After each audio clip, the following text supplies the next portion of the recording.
Assalamualaikum warahmatullahi wabarakatuh. Selamat datang di Abu Rehan Channel. Kali ini saya akan berbagi bagaimana cara kita membuat website sendiri. Entah itu website pribadi, website sekolah, atau website untuk bisnis juga bisa. Kita di sini kita akan memanfaatkan dari fitur dari WordPress. WordPress ini yaitu fitur website yang kita tanpa perlu coding untuk mendesainnya. Kita tinggal klik sana, klik sini itu akan selesai. Nah, tetapi berbedanya ini ada dua WordPress ini, ada yang versi gratis dan ada yang berbayar. Nah, kalau yang yang gratis ini fiturnya itu sangat terbatas dan temanya juga sangat terbatas. Nah, kalau kita menggunakan fitur yang premium, kita bebas berkreasi, kita bebas menggunakan tema dan kita bebas menentukan website apa yang mau kita buat. Nah, misalnya di sini kita ingin membuat website sekolah. Nah, dengan memanfaatkan ini, kita tidak perlu lagi menyewa programmer atau meminta bantuan orang lain untuk membuat website sekolah atau website bisnis kita atau blog pribadi kita. Jadi kita bisa membuat sendiri. Nah, tahapan-tahapan dalam membuat website ini sangat panjang. Terutama kita harus mengenal dulu namanya domain dan hosting. Nah, apa sih domain itu? Nah, kita lihat. Domain itu yaitu alamat yang akan kita gunakan. Nah, misalnya sd011naridong.ach.id dan sebagainya. Nah, kemudian nanti itu domain itu alamatnya, kemudian nanti ada namanya hosting. Hostingnya itu yaitu tempat menyimpan file-file website kita. Nah, ini ada salah satu provider di Indonesia yang menawarkan layanan domain dan hosting seperti ini. Kalau saya sendiri biasanya menggunakan apa itu order domainnya itu di website Indonesia, kemudian hostingnya itu menggunakan cloud hosting dari luar, karena di luar itu biasanya itu jauh lebih murah dan kualitasnya juga itu biasanya uptime 99%. Nah, sebelumnya kita mengenal dulu apa sih namanya hosting. Nah, hosting itu macam-macam ya. Di sini ditawarkan ada hosting murah, hosting SSD, kemudian hosting unlimited, kemudian WordPress hosting.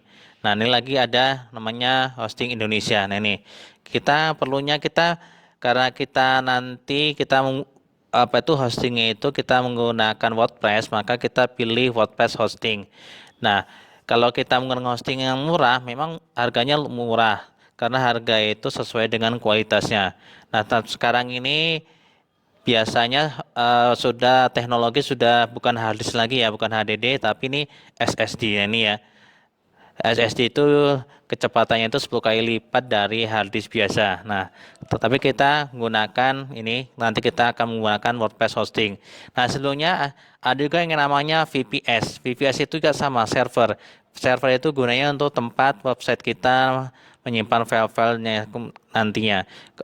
Selain itu juga ada namanya cloud hosting. Nah, kalau bedanya itu kalau hanya hosting itu biasanya hosting itu satu server itu biasanya itu banyak yang menggunakan hosting-hosting itu ya. Nah, kalau misalnya cloud hosting itu satu website itu dikendalikan oleh 4 server. Nah, misalnya servernya itu ada yang down atau mati, nah ada masih server lainnya itu menghandle sehingga website kita itu uptime. Nah, memang kalau cloud hosting itu dia akan lebih mahal dibanding hosting biasa. Nah, kemudian nanti ada namanya VPS server ya, VPS. Nah, VPS itu sama fungsinya. Kalau VPS itu kita nyewa server itu selayaknya komputer kita ini. Nah, itu namanya VPS. Jadi kita satu komputer kita sendiri yang menggunakan. Nah, itu kita lebih leluasa lagi menggunakannya, tapi kita harus ngerti bahasa programnya, yaitu biasanya server itu menggunakan Linux ya, bukan Windows lagi, karena Windows itu biasanya lebih lambat. Kalau Linux itu dia hanya command line aja dia, itu untuk server, maka dia lebih ringan. Nah, kita bisa memanfaatkan VPS. Nah, kalau sebagai pemula kita bisa menggunakan hosting murah atau hosting SSD ini cukup. Tapi kita ini menggunakan WordPress hosting, maka kita pilih WordPress hosting ini sesuai untuk menjalankan WordPress. Nah, WordPress itu memang dia lebih berat dibanding website lain, tapi banyak kelebihan dan kemudahan yang ditawarkan oleh website. Nah, sudah. Sekarang coba kita lihat, nah bagaimana cara mengordernya. Nah di sini ada beberapa paket yang ditawarkan. Ini ada Alto, ini 19.900 per bulan. Kemudian ada Mezzo 39.900, ada Soprano itu 69.900. Nah kita pilih yang mana.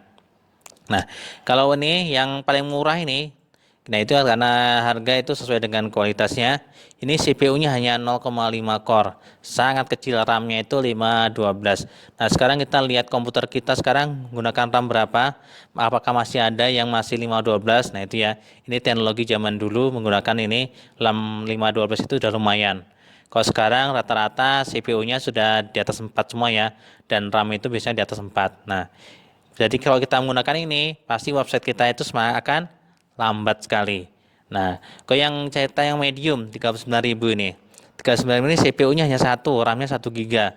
Kalau kita masih ada kan yang memakai komputer atau laptop 1 giga. Nah, kita bisa merasakan gimana kecepatannya. Itu ya. Kemudian ini ada yang 69.900. Ini CPU-nya sudah 2, RAM-nya masih 2 giga. Masih kecil sekali ya RAM-nya itu. Ini bisa untuk, tapi ini untuk 10 website bisa ya. Kemudian ini sudah unlimited space-nya. Unlimited ya. Tadi kita menyimpan data itu unlimited, kemudian bandwidth-nya itu unlimited. Apa sih guna bandwidth? Bandwidth itu yaitu batasan untuk akses website kita. Misalnya kalau bandwidth-nya sudah habis, maka website tersebut tidak bisa diakses kembali. Kemudian di sini ada unlimited email. Nah, kalau kita punya website sendiri, website sekolah misalnya begitu, jadi emailnya itu bisa kita buat sendiri. Jadi kita bukan mengikut lagi ke Google, jadi langsung website domain kita sendiri dan sebagainya. Nah, ini masih banyak fitur-fiturnya. Nih ya. Oke, sekarang misalnya kita cari yang atau yang ini ya medium aja ya. Yang lebih murah 39.000 atau 40.000 kali 12 itu sekitar 450-an lah kurang lebih sama PPN-nya. Misalnya itu kita coba ini, kita pesan sekarang. Oke, nah sini kita pesan Mezzo pakai hostingnya ya. Oke, kemudian misalnya kita kontrak itu 1 tahun yaitu 480. Nah, kemudian setelah hosting kita harus punya domain. Kita sudah punya domain oh belum? Kalau belum punya, kita masukkan domain. Misalnya kita mendaftarkan SDN 011 Tanah Tidung. Misalnya ini ingin membuat website sekolah SDN 011 tanatidung.sch.id. Kemudian di sini emailnya, silakan masukkan emailnya. Kemudian ini dari bawah ini totalnya itu 850. Nah, pembayarannya silakan dipilih pembayarannya. Dan ini ya, sudah misalnya pakai BCA. Kemudian langsung kita check out. Tapi emailnya diisi dulu ya, emailnya. Misalnya nih email kita apa? Ini email saya, email asal. Karena saya sudah punya akun di sini. Oke, bisa bikin aja. Kemudian passwordnya, isi lagi passwordnya lagi.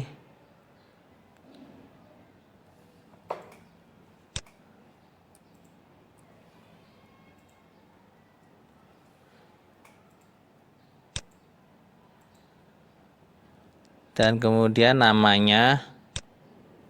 Nah, ini passwordnya dia harus kuat ya. Misalnya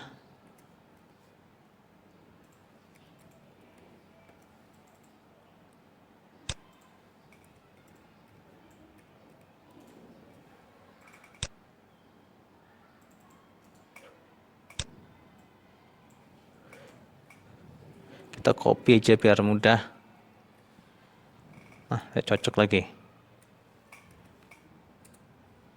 Kita ulang aja passwordnya.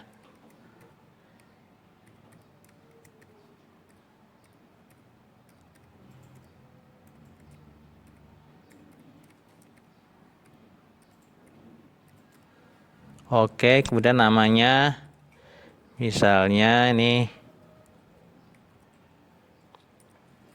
misalnya Bu Rehan namanya, kemudian nomor HP-nya 08. Oke. Kemudian alamatnya jalan apa, kemudian kotanya.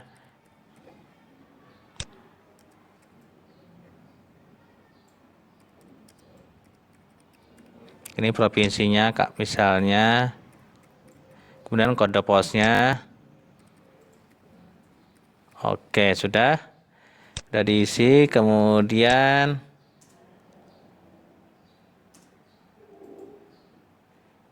tadi ininya domainnya. Ini nama domain sudah tersedia ya.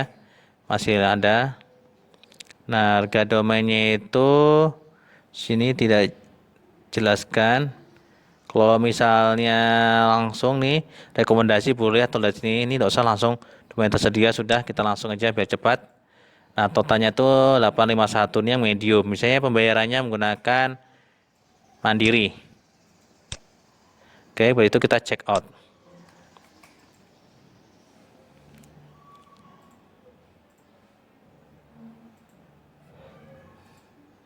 Kita tunggu. Nah, ini ya. Di sini sudah ada. Nah, sekarang tinggal bayar. Nah, nanti apabila sudah kita bayar, nanti domainnya itu akan aktif ya. Domainnya ini tagihannya 850 itu domainnya. Nah, kemudian kita nanti ke member Oraya-nya kita lihat. Nah, ini ya, tagihannya nanti langsung kita bayar aja. Kalau misalnya kesulitan untuk membayar, bisa tanya CS-nya bagaimana cara bayarnya. Boleh. Kemudian ini tagihnya sekian ini, tagihan pertama ini yang medium. Nah, sudah. Apabila ini sudah setujui, pembayaran sudah setujui ini kan, cara bayarnya itu tagihan ini, jatuh temponya ini, pembayarannya ini konfirmasi pembayaran nanti. Apabila sudah transfer, konfirmasi. Nah, cara itu menuliskan invoice-nya nih kan, pembelian paket akan langsung aktif bila ada nih Kak, menuliskan nomor invoice dalam berita transfer bank. Nah, itu kalau ada invoice-nya itu langsung nanti. Atau apabila masih belum aktif juga bisa hubungi nih online nih chatnya ini, dukungannya ada semua. Nah, bisa ya semuanya sudah. Nah, oke. Nanti silakan tanya-tanya aja bagaimana cara mengaktifasinya atau memvalidasi pembayaran. Oke, ini ada nomornya nih. Kalau misalnya lupa invoice-nya boleh. Usahakan kalau kita biasa menggunakan SMS banking itu bisa langsung saja ya. Lebih mudah. Nah, oke sudah di sini. Nah, ini dalam proses pembelian domain dan hosting ini sebenarnya sudah. Nah, apabila sudah di sini sudah kita sudah pembeli, nanti akan muncul domain kita itu aktif. Nah, ini contoh domain yang sudah aktif. Misalnya nih. Nah, bagaimana cara mengaktifkan? Tadi kan kita sudah bayar, otomatis sudah dikonfirmasi, tapi masih menunggu masa aktivasi. Nah, ini di sini kita harus di domain tersebut kita harus mengupload syarat-syaratnya. Syaratnya itu apa aja? Yaitu domain SCHID, domain sekolah ini, yaitu kita harus mengupload mana ya SCHID ya, KTP ini, kemudian surat keterangan kepala sekolah atau pimpinan lembaga. Nah, ini. Kalau ini sudah aktif kan? Ini permohonan sekolahnya sudah. Permohonan sekolah itu seperti biasa saja. Nanti akan saya lampirkan di deskripsi ini. Contoh permohonan kepala sekolah. Begini ya. Kemudian ini stempel nih, di stempel. Kemudian ada lagi satunya tadi. Ini ada KTP kepala sekolah nih. Harus ada KTP-nya. Kemudian kok pendukungnya ada ke SK sekolah atau ini saya menggunakan akreditasi sekolah nih disetujui. Nah, nanti statusnya approve. Kalau approve itu nanti domainnya itu akan aktif. Gitu ya. Mungkin kita lihat dulu domainnya ini. Ini domainnya, ini website sekolah. Nanti kita akan buat mirip seperti ini atau mirip sekolah lain websitenya nanti. Yang jelas menggunakan website sekolah nanti. Ini ya. Ini domain SCBN2 Tanah Didung.co.id. Nah, ini contoh website sekolah yang sudah jadi. Nah, nanti kita akan membuat seperti ini, step demi stepnya nanti kita akan bahas seperti ini ya. Ini jadi kalau kita membuat menggunakan WordPress ini, kita tidak perlu mengerti bahasa program. Kita langsung saja klik sana, klik sini. Nah, jadi kalau kita menggunakan bahasa program itu ya sangat lama sekali, dan kemudian kok kita tidak punya security-nya, tidak ngerti cara mempertahankan website kita, nanti akan diserang terus oleh hacker. Baik, untuk tutorial cara memulai atau membeli domain dan hosting sampai sini. Kita sampai pertemuan berikutnya nanti. Kita akan belajar bagaimana menginstal WordPress dan mengelola WordPress. Oke, sampai ketemu dalam tutorial berikutnya. Semoga bermanfaat.